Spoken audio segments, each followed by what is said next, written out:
Okay, we'll go here in the front. Thank you, Afrin, and thank you, Kamala, for doing this. And I'm sorry, I mispronounced your name. Okay, I'm sorry for that.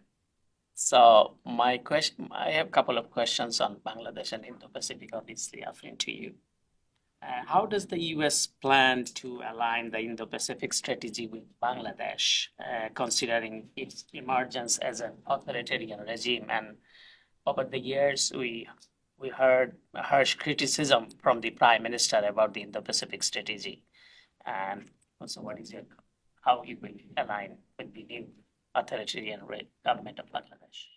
I know it's a question from you. So I think, we are focused, we are incredibly focused on engaging civil society in Bangladesh. Again, the first pillar of the Indo-Pacific strategy is a free and open Indo-Pacific region. So I talked about the South Asia Governance Fund. We're working with farmers in Bangladesh that were struggling to obtain government services, but that's just one small facet. We're working with labor organizers. We're working with a whole range of civil society actors. And our goal in doing so is to really build up civic space in Bangladesh, preserve civic space, build democratic institutions over the long term. We're also engaged broadly with Bangladesh on broader sets of priorities. And we were actually pleased to see Bangladesh's Indo-Pacific outlook, which really mirrors a lot of what we're trying to do in terms of economic investment, working with Bangladesh on climate change, building out security and defense cooperation between our two countries. Bangladesh is, of course, one of our largest peacekeeping contributors, and we're very pleased to support that effort. So we actually do see broad alignment between our strategy, their outlook.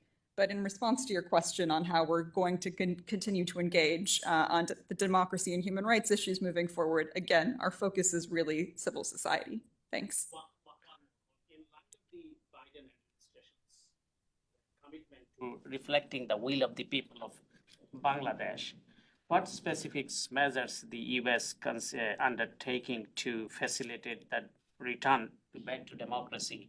And we have seen some criticism.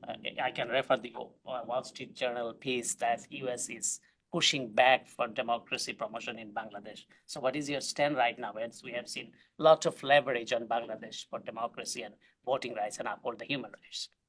I mean, I think I would go back to my point on really wanting to focus on building up the institutions of democracy, the levers of democracy in Bangladesh. So that is working with media. So we have a tremendous amount of work ongoing developing free media in Bangladesh, working with civil society, working with labor organizers across the spectrum to build up these institutions of democracy that will enable Bangladesh to become, more democratic over the longer term.